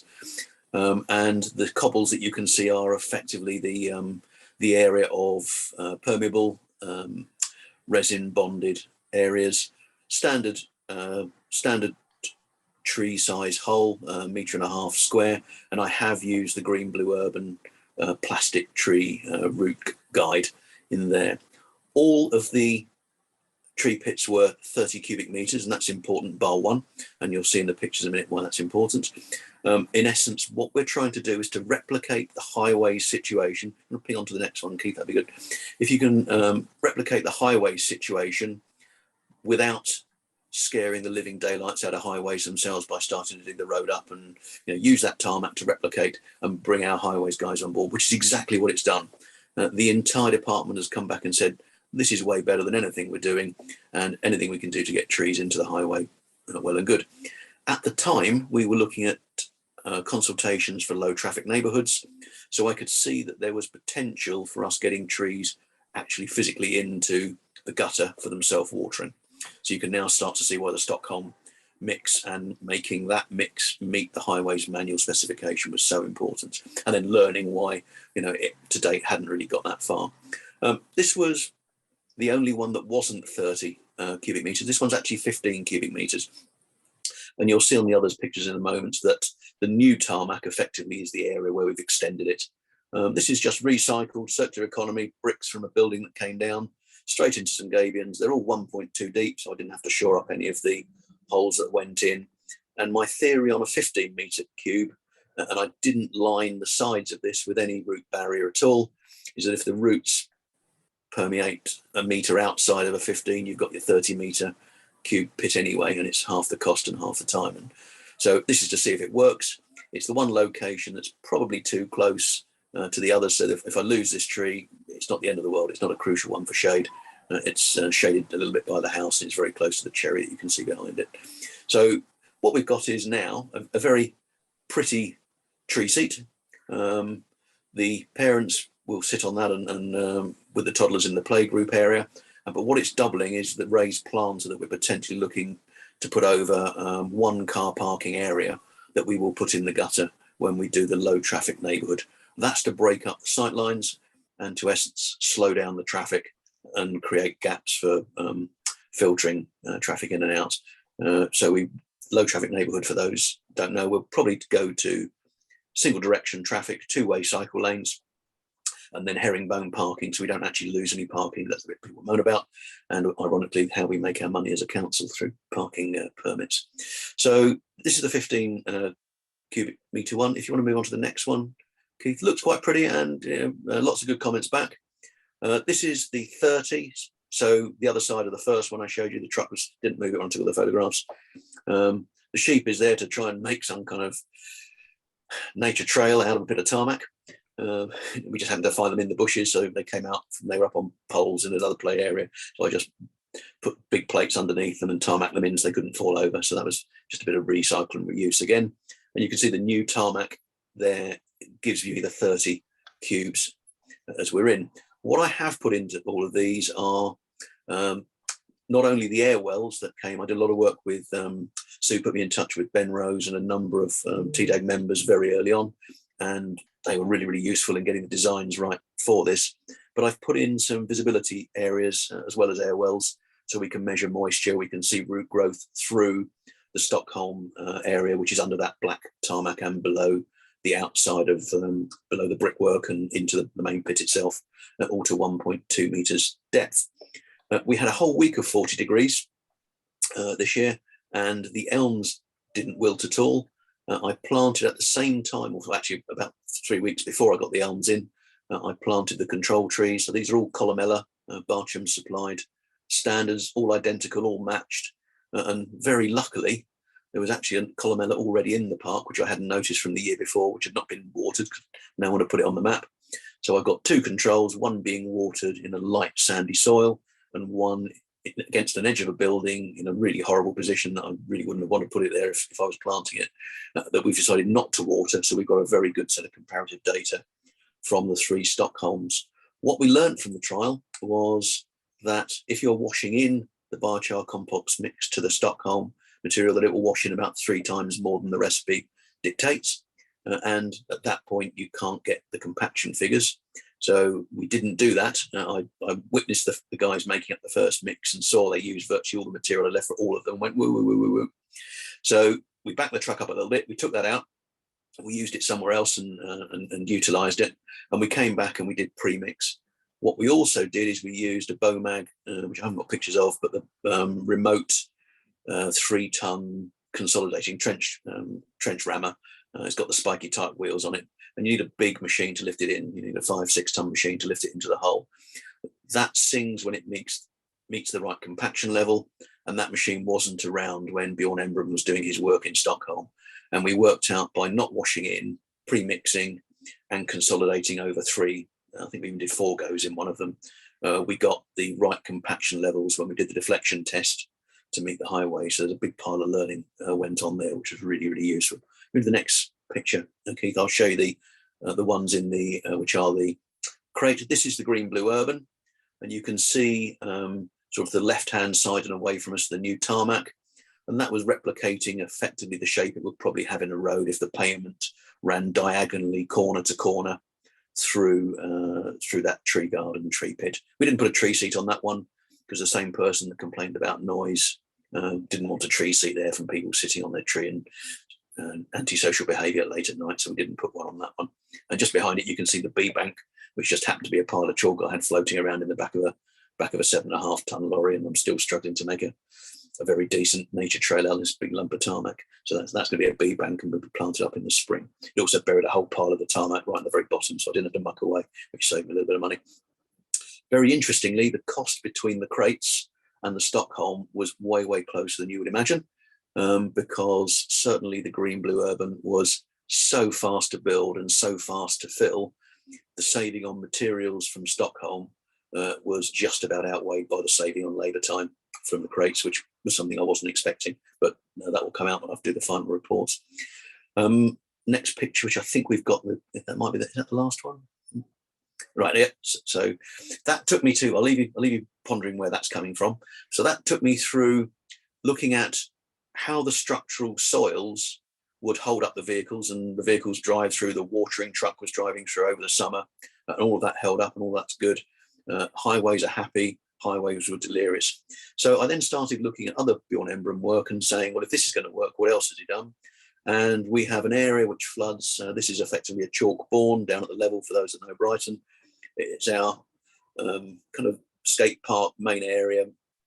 Late at night, you wouldn't want to be there, if I'm going to be honest about it. It's got all manner of every issue you could ever ask for. But the biggest problem was flooding. So I went in and used a shockwave machine on the soil. We had the test and trace centre on this site, so they destroyed the site. So it was a good solution. Putting it back to green again. Shockwaved it, which increased the permeability of the existing soil before I did anything by 30%. And then I put 100 mil of the road planings that go on in the summer, when the road surface melts and they roll them in and get the extra life out of the road. And effectively 100 mil of those mixed with a 25% half and half biochar and compost, and then roll that into living daylights with a 5-ton vibrating roller. So grass onto it on the 15th of September, and these pictures were taken about 3.5, 4 weeks later. So there's a couple of holes where the compost was and a bit of water has flowed through, and the extra pile is where I'm going to take the fence down, and I've got some repairs around the outside where I wanted the fence up. I didn't want people walking all over it. The plan was, we have the fair there, we have Christmas markets, we have goodness knows what. I wanted something that I could drive a 7.5-ton lorry on. I got a bit carried away and I put 4 44-ton Arctics on it, and it held it up perfectly well at that stage. It only went wrong when one of my colleagues decided it was raining too much and he thought he put a lot of that soft stuff in the gateway. My last Arctic came and disappeared in like soft brown sugar. I had to get a big wrecking machine at £300 to go and pull him out. But for getting the materials in before the grass was sown, 44-ton, 100 mil rolled down to 75 mil. So for anybody wanting a good event space surface that grows grass, I've tried plastic net, don't like it, not very pretty. People are walking on that, people are using that, and we've got a farmer's market now due to go on that pretty much monthly through the year. Another picture of the same shop, I think just further down, Keith. So that started me, that's just showing you the path, and that is up completely underwater. We have rain runs down a ditchling road and down that path and floods every time it rains. So actually between all the lampposts, the next project is 7 tree suds with a massive one where that pile of grit is.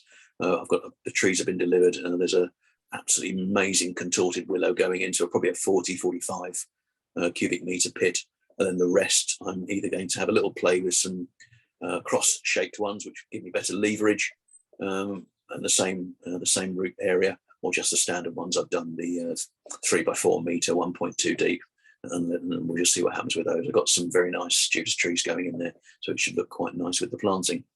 That then started taking me down the low traffic neighbourhood route, and from this point I've now started getting quite keen, and we've bid into our own zero carbon fund.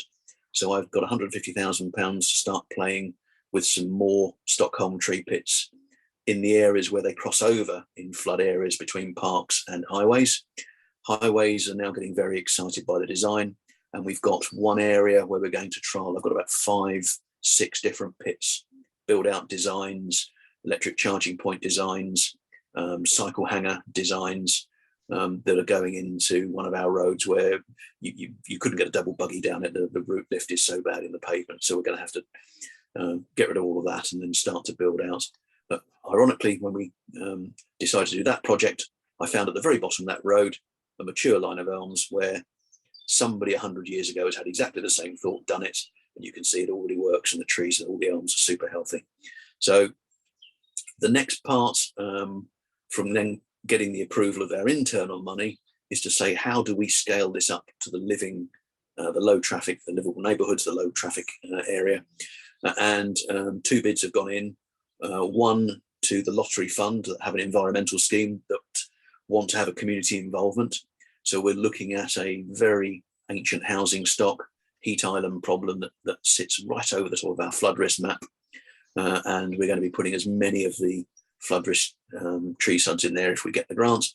And the second is a similar grant, which would be for trialling more biochar in wider applications. So football pitch applications, more tree suds, that's a phase 1.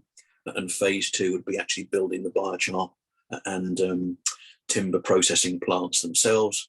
The timber crusher crushes building materials as well with a different set of rotors. It's a low speed crusher.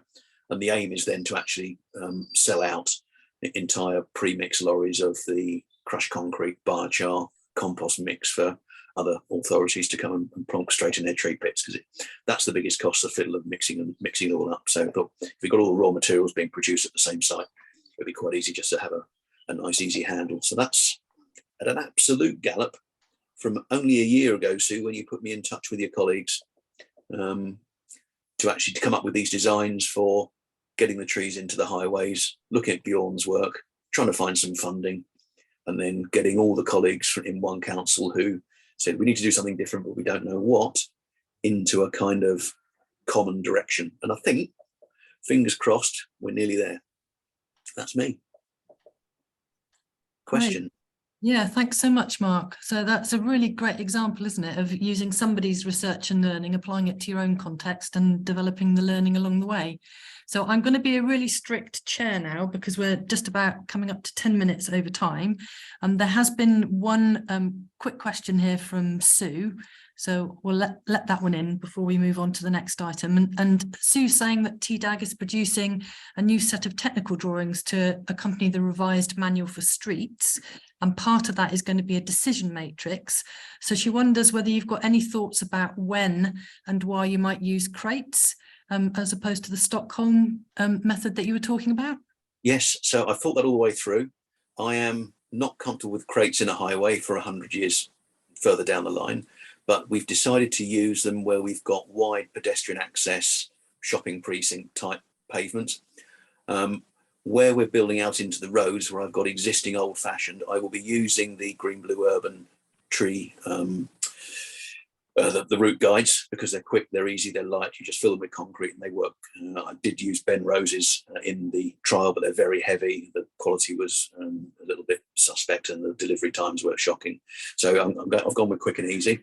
But we will be Stockholm in parks and on green surface. We'll be crates on wide pavement areas where we have easy lift and easy repair. And because it is quick, it is very, very quick. I can't tell you how easy it is to install. And then we'll be going with Stockholm on the pure street only. So, and they will be hybrid potentially as well when we're using the crates. And that's all of those were hybrids. So that even the crate had Stockholm around the outside to give me better anchorage and better leverage. Because I started in tree surgery in '87 hurricane, and we've got another one coming. Yeah, okay, thanks very much for that. And Sue's just reminded us that she hopes that Bjorn will be over next year to give a presentation on his experiences with those kinds of planting methods. Okay, so sorry to have been a terrible chair. Russell, deep apologies that we've gone over time. So it's over to you now for you to sort of lead a bit of a discussion around future urban tree research, what's going to be helpful delivery and how we sort of close that performance gap.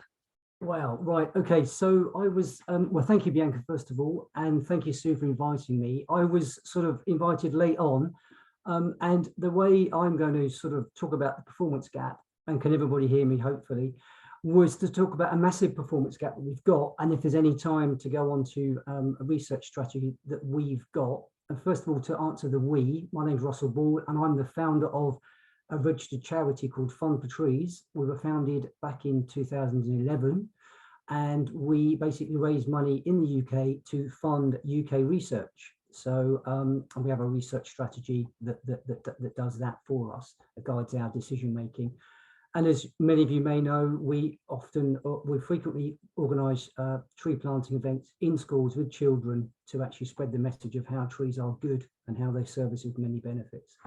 So performance gap, the massive one that I think we have and have had with us for a long time now is this imbalance, this cultural imbalance between, when it comes to tree planting, the capital monies which are frequently available to buy trees, but then there often is a lack of the revenue funding to then look after them. And whilst there are some very good councils, very good projects out there, I think we do have an inherent cultural imbalance between capital and revenue funding. And that is across the sector, really looking at local authority planting projects, charity planting projects, and also in the private sector. So if I can take you back 27 years to 1995, it was a book called Trees in the Urban Landscape, published by Tony Bradshaw, as I say, back in 1995. And he stated that in Britain at that time, 15% of all the trees planted in Britain were lost. That's 15% did not survive due to not being watered. And that equated at that time to £4 million, which was 27 years ago. So I don't know what it is now, but it must be pretty huge. Going on forward to that, in 2008, Johnson and Britt published Trees in Towns 2. And part of their findings was that the failure of newly planted trees went up to 30%. Now, obviously not being watered would be a big part of that. There may be other issues, I don't know, but not being planted and not being looked after, i.e. a failure to secure revenue funding, must have been a big part of that 30% failure of newly planted trees. So we at Fund for Trees have come up with a research tender to basically, for the first time in years and years and years, try and quantify it, because anecdotally we all know projects and areas where trees are dead on the stake or moribund on the stake, but nobody has got a kind of a sort of an idea of the scale to quantify. Because if we're going to make change, and that's what we want this research to do, we need to be able to come up with figures and facts. So when we go to policy holders, budget holders, people that are designing projects, to say, look, if you're planting trees, it's not planting you're looking at, it's establishment. And we've got to really get a kind of a cultural change, that we stop talking about tree planting and we start talking about tree establishment.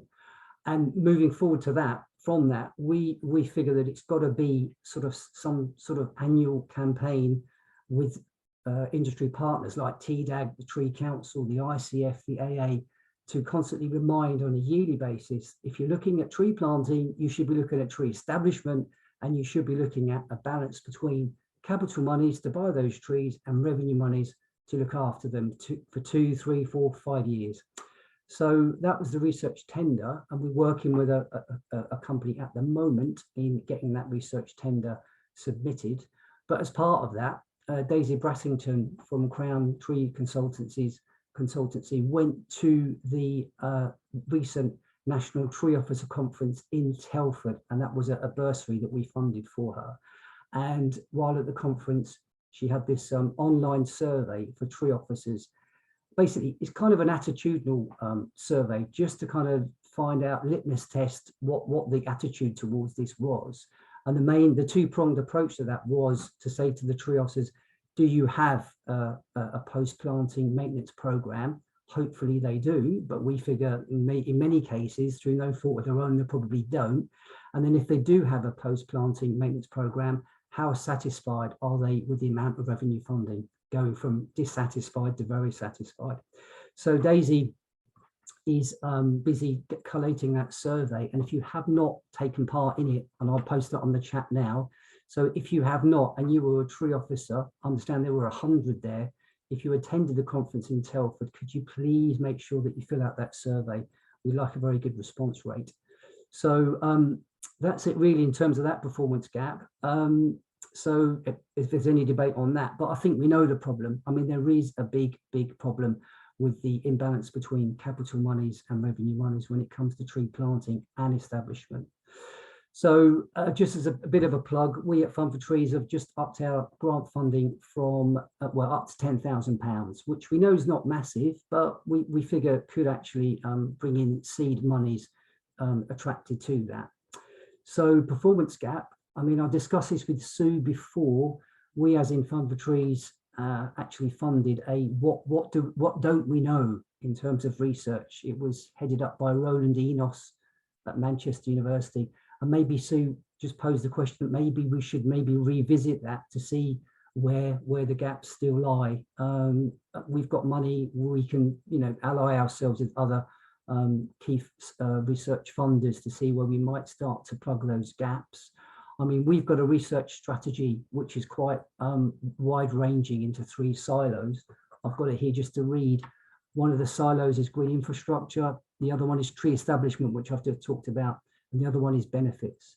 So, and in terms of closing that performance gap, I think it's vital that the research that we come up with is research that can be applied for practitioners to make a difference. So it just doesn't end up as a document on the shelf that sort of gathers dust. And in terms of performance gap, we've got to make sure that research does actually perform. So yeah, Bianca, that was my kind of whistle stop delivery on that one. And as I say, I was only invited a few days ago, so I didn't have a chance to prepare a bunch of slides, but hopefully that's raised some questions for debate. Many thanks. Yeah. Thank you very much, Russell. That's brilliant. That will give us a bit more time to open it out to the floor. So just to let everybody know that Sue has said that all the stuff that's in the chat is going to be captured and circulated. Daisy's actually put in a description of the survey and the link to the survey. And Sue's also given us probably a question that we all have on our minds, which is, Russell, thinking about this establishment versus planting question, how are we going to get politicians and others excited about that establishment piece rather than the planting piece? I know, and it's a really massive issue because, I mean, you get amazing figures, and it's just not in the UK. I mean, apparently I was watching the news a few weeks ago, and China are planting 10 million trees or something. I mean, we know they're not going to look after them. They're just going to die. But it's all about the political kind of soundbite. We planted X billion trees. We're planting a woodland here, but you never hear about the money that's going into planting them. And there's no reporting going back a few years later to see whether those trees actually performed what they were planted for in terms of their landscape impact and also in the delivery of their ecosystem service benefits. So it's going to, as I said before, it's a cultural change. We need to really say to people, look, stop talking about tree planting, let's talk about tree establishment. And the way, in my view, we have to do that is an annual campaign to keep reminding people year on year on year. It's not a one-time message because that will get forgotten. We'll just go back to tree planting, ticking the boxes, getting the numbers up, politicians patting themselves on the back, but we need to, remind everyone, and we need to collaborate. So Fund for Trees working with us, TDAG, ICF, AA, Landscape Institute, to keep banging on about that message every single year until we get that cultural change. And that's what it will take. So just to sort of jump in there again, using Chair's prerogative, in my own research, when I'm talking to farmers, when I'm talking to people in an urban context, brownfield context, they quite often perceive trees to be wild and so therefore don't need any care. You just, it's easy planting trees, you just put them in the ground. Yeah. So is there guidance that already exists that can support those different kinds of land managers across the community? Yeah, no, I mean, there's loads. I mean, there's countless, dozens, if not, I'd say hundreds of publications, research papers, leaflets, guidance, the Tree Council on planting trees. And obviously, it's all about root to shoot ratio. And if you're planting a little whip, as long as you don't gang mow the area where you planted up, they usually take care of themselves. And if you do suffer a percentage loss, they're so cheap anyway that that's not an issue. But when you get into the urban area where you're planting standard trees, in parks, on development sites, that sort of thing, there does need to be this focus on, well, where's the revenue money to look after them, because they don't look after themselves. The rain's not enough. We're going to have to navigate through massive climate change droughts. But having said that, I was at a conference about a week ago, and councils do produce heat or drought plans in advance of those events happening. So there needs to be a tie-in with tree officers to maybe liaise with those relevant people to say, right, when is this heat event going to occur, so they can actually gear up to water these trees through these periods. Otherwise, we're going to suffer massive losses, I think, and with climate change coming down the line, it can only get worse. But we are planting those trees as hopefully part of the climate solution. So we've got to make sure that they survive and establish to perform that ecosystem service. Yeah, thanks. So we've had Daisy and Nick make a few suggestions for sound bites to promote that kind of message. And Sue's wondering whether we shouldn't have a competition about this. Yeah, can I come in there, Bianca, please? Yeah, I can't see who that is. It's Keith. Go on, Keith. It's all right. It's just that obviously I fully support what Russell's been saying. And I've been listening to the research agendas that have been discussed this afternoon. And as always, they're very commendable. And they're very well intentioned and well thought out. I think there's a bigger question in terms of this performance gap. Somewhere, all the good practice, and Russell's quite right, there are copious notes about tree planting in the literature, all good advice. My question is, how do you get that advice down to the guy with the spade that's putting the tree in the ground? I've been out this morning, a new development in Lewis. There's at least 40 trees planted there, and I'll wager within 18 months there'll be none. And it's nothing to do with the underground. It's the very fact that they're poor quality trees. They've been shunted into the ground. You can move. And I think there's a challenge here. How do you get research implemented on the ground by the practitioners that are usually on day rates and chasing? I think that's the ultimate challenge. There's copious amounts of research. So how do you get all this new research that you're taught that's being spoken about? How do you get that new research actually implemented on the ground when we're not actually implementing the research that's already in existence? Is there a quick answer, Russell? Well, I think it's persistence, really, and there is a gap, isn't there? I mean, implementation of best practice, we can cite some examples, but, as Keith says, there is a real performance gap in applying that research to the spades in the ground and the boots in the ground, really. I mean, do we start at colleges and work our way through to landscape architects that produce tenders? Do we go to big tree planting companies, construction companies, and try and get it within their culture, within their green credentials to say, look, we plant trees and we make sure that the training goes in to planting trees? I mean, is a multi-pronged kind of strategy that's required. But when you look at all this amazing LiDAR and, all this amazing stuff on, the resistor graphing, if we can't, as an industry, plant trees in the ground that live and survive, we're massively failing our industry, really. I mean, Keith, to nick one of your classic quotes, if John Lewis announced on TV at Christmas, oh, by the way, don't worry, three out of our 10 television sets don't work, but don't worry about it, there'd be a shock horror. But when we say don't worry, 3 out of every trees that we plant in the UK doesn't survive, why should that be acceptable? It should not, and it requires a cultural change. And hopefully this bit of research will start the debate.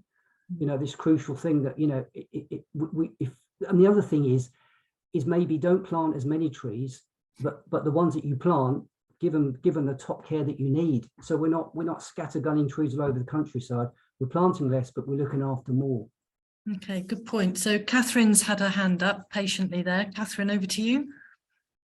Yeah, I was just going to say, with my old hat on, I used to head up Sheffield Community Forestry, which is in Trees and Towns too, as an example of good practice. But yeah, I mean, the problem was it got totally resource stripped through austerity. And so, like, the only core funded was my manager post and half a post. And also the whole street tree Amy thing, like, completely, it basically put the local tree contractors out of business, like the waterers, the tree maintenance people. And it was just the real big guys that the Amy were using. And we were just parks and things. So it is a real issue of trying to get that idea over. Fortunately, in Sheffield, there was kind of 10,000 trees a year, which was manageable, where we kind of doing it. We were generally doing it with children. Actually, I think most of our trees were planted by the under 8s, the little ones, and then the big ones, you know, we'd plant ourselves and water ourselves. So just be us, a team funded by sort of various sources, going round and watering all the trees in parks. But, you know, there's a lack of kind of contractors, like Keith was saying, that know what they're doing properly. And just kind of that core funding, you know, that revenue funding that's there all the time, and it's not kind of hand to mouth, desperately trying to bring in funding, you know, thinking, have we got enough resource to plant the trees here? Having long-term, all the kind of DEFRA and, you know, things like the Urban Tree Challenge Fund and all that, it's all year on year. It's not good enough. It needs to be like over 10 years or something like that to have that long-term approach, because we need that tree diversity and age diversity and all things like that. So I mean, whether, you know, I'm fairly new at the Woodland Trust now. I mean, I've been wondering about whether, you know, I could try and push the trust to have more of a kind of love your trees approach, where maybe we have tree adoption, where you adopt a tree and then we give them a watering bag and people fill it with grey water. I don't know, that could be a thing, but it is an issue. And like, I just, like, from what you've been saying, Russell, all of it is like, yes, exactly, yeah. So I'm really glad that this is being discussed. Yeah, I mean, you know, you do need a cultural change, and you do need a campaign every year. And from as an ex-tree officer, I mean, you know, people resist. They pay their council tax, whatever, and they resist the point, well, why should I water my tree outside my house? Because I pay my council tax. The council should do that. And in a way, they shoot themselves in the foot, because if the council doesn't water the tree, it dies, you know. But you do need that cultural change, that trees will need help. And with climate change coming down the line, it's only going to get worse. So the need for revenue funding, it's never been so crucially important that it is now, and it's going to get more and more important going forward. And we need to stop talking about the numbers game and talk about the quality game and the establishment game, you know, because it's not just ticking boxes. We're not putting lampposts in high streets. We're planting living things that require water, and if they don't get watered, they die. Period. As I say to Daisy, you know, you don't buy a dog unless you can afford to buy the dog food. Yeah.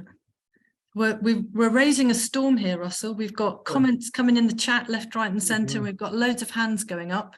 So we've just landed at 4 o'clock. So if people have got a few more minutes they can spare for this, we've got Britta and Dee Hackett with their hands up. Maybe we can just invite them to ask their questions or make their comments and then close it at that point. Would that be all right? Yeah. So over to Britta. Yes, I'm a landscape architect, so we do write specifications, and what we do with sort of grants for tree planting tends to be quite small tree planting. If you've got a grant for a few thousand trees, you plant half as many, and you write a very big maintenance spec with a very high retention, so that they don't get paid until the end of 12 months when the trees have established, and they don't get paid. You know, there is a substantial amount of money held back, basically, so there is an incentive to do that. And then the other thing is just on our neighbor, you know, next door, we've got 12,000 people on that. There was a lot in the summer about watering trees, and I was thinking if one had, you know, local tree officers simply saying this is essential and encouraging people to do it, it would give some more ammunition to the volunteers who do it anyway and try and engage others. Yeah, I mean, you could have a call to arms, couldn't you? We've got a drought coming down the line. Please, in your street, can you, you know, and you use washing up water. People say, oh, it'll kill the tree. Well, grey water does not. You know, you can use washing up water. But Britta, the other thing is, I mean, you know, all this thing about, oh, we supply a year's maintenance after the tree's planted. That's not good enough. Trees can eke out on their reserves for a year. They can sit there moribund for 2 years, and they'll be dead in year 3 and year 4. Therefore, those performance bonds need to be extended after year 3 or year 4. So if the tree's still alive at year 3 or year 4, the chances are it's established a good root system, and it will grow on to the future. Saying it's still alive after year 1, that's not a guarantee. That, you know, that hasn't established that tree, not after 12. Well, then one would have to say, okay, we got a grant for 5,000 trees, we're going to plant 500, and the rest of the money goes into long-term maintenance. That would be the only way. Maybe plant less, but look after those ones that you've planted more. But I don't think you ever change politicians to giving grant for looking after trees. That, as I said, you know, at the end, doesn't serve their purpose. Yeah, I mean, as I said, you know, this is a campaign which we all have to get involved with, as I say, for project managers, policyholders, government. You know, when it comes to trees, you know, the revenue budget for lamppost is not the same as the revenue budget for a tree, but it all kind of gets lumped into infrastructure. This is green infrastructure that's living, and if you don't water it, it will die. You know, we don't need any more science on that. We've got all the science we need. We just need a cultural change. I agree. Yeah. After trees. Thank you.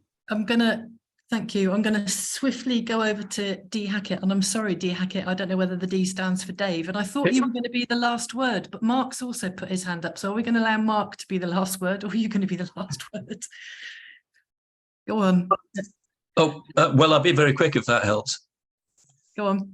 Yeah, just to say, just to point out, I'm in the middle of writing the British standard for all of this, and the idea is if you can't do it according to a standard where we worked out what it is that you need to sustain trees in the long term, you don't do it. It's as easy as that. Yeah, thank you. That was really brief. Yeah. I mean, we have a standard, don't we, Keith? You know, we do. Yeah, I was just going to say that having a standard is no guarantee of anything. No. If the standard costs too much for the ordinary contractor to buy, and it's not implemented on the ground, then it's just wallpaper. And that's where we are at the moment. We're producing lots of wallpaper. We're funding, planting thousands, hundreds of thousands of trees. We give no thought to how they're maintained. And with respect to Russell, the trees I saw today, you could pour bucket loads of water on them every week and they'd still die because they were actually badly planted and they were lousy trees to start with. Yeah, no, fully agree, Keith, fully agree. But, you know, as I say, that literature exists. We just need to make sure that it's actually... Yeah, you're right. Yeah. So, Mark, would you like to have the swift last word? Yeah, just to put that into context, the Urban Tree Challenge Fund gives you effectively the cost of buying the standard tree and then about the same money again for watering for 4 subsequent years. If you don't put the right guards in, plant it properly, put the right wire on to stop it being vandalised, because you know it can be destroyed for reasons beyond our control. If you don't water it soon enough, we started in March because of the soil moisture deficits. We'd never done that in our lives before. Then you know you're going to have an outcome. We only lost 1 out of 138. And that was my own fault. When I was putting it in, I could see it was on some kind of concrete base and I was running out of time and I should have not put it there. So I've got to replace that one. But it's, you know, nothing lost with a whole week of 40-degree temperatures. And we've got some councils I know have lost 90% of what they put in. So you've got to put all those things together. And Lewis is just down the road, so I know where you're talking about. I mean, we do need to herald best practice, don't we? Yeah, we need to hold the developers to account. But pulling it all together, it all makes absolute sense. Yeah. You're absolutely right.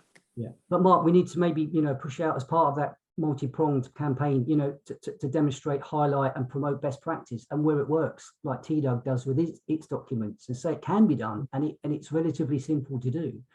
But then don't get me started then, Keith, on not planting trees properly. The other issue, maybe for another seminar, is strimmer damage and mower blight. I mean, absolutely, Russell. If they survive the treatment through proper planting and watering, they're actually paying contractors every week to go out and take the killing using a strimmer or a mower. Yeah, don't absolutely. Get me started on that one. I just say we're devoting 6 seminars next year to how to plant and look after trees, because I get so many questions from people saying, so how do I do it? So we'll have a go at that. Brilliant. So that brings us to the end then, Sue. You asked me to summarise, and I'm not going to really summarise. I'm just going to say that we've spotted quite a few research gaps. So from the fundamental things, such as stuff about soil, planting media, mycorrhiza, through to the very difficult things, all this stuff that's really hit a button around cultural change and better practice. So make sure you feed in those ideas where you see the opportunity to do so. So the Treescapes Ambassadors seems to be something worth chasing up in the short term. And then there really seems to be some kind of appetite for thrashing through what we do and don't know and what we really want to prioritise in terms of the research agenda going forward. So that looks like an idea that ought to be followed up, I think. If there's an opportunity to host or do something about that, that looks like the right thing to do.